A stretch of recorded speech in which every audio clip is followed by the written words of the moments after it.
অভাব অনটন কাকে বলে সেটা আমি নিজের চোখে খুব কাছে থেকে দেখেছি। তারপরে খুব দুঃখ কষ্ট করে বাবার খুব ইচ্ছে ছিল একটা ছেলে বিদেশ দেবে। অনেক ইচ্ছার পরে আল্লাহ তাআলা এনে দেখেছেন, আমার জন্য রহমত পাঠিয়েছেন। মা বাপে কর্জ করে ঋণ করে আমাকে বিদেশ পাঠায়।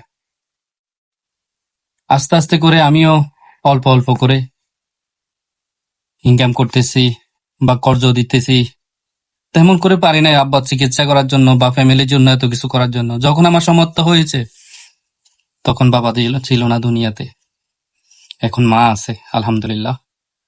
চেষ্টা করতেছি যথেষ্ট পরিমাণে মাকে খুশি রাখার জন্য, কিন্তু হয় না।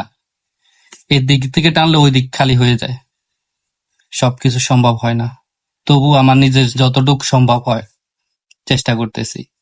দোয়া চাই আপনাদের সবার। আত্মীয় স্বজন পাড়াপড়শি অনেক আছে, কারো কাছ থেকে হেল্প পাই নাই, তবে মনে থাকবে আজীবন।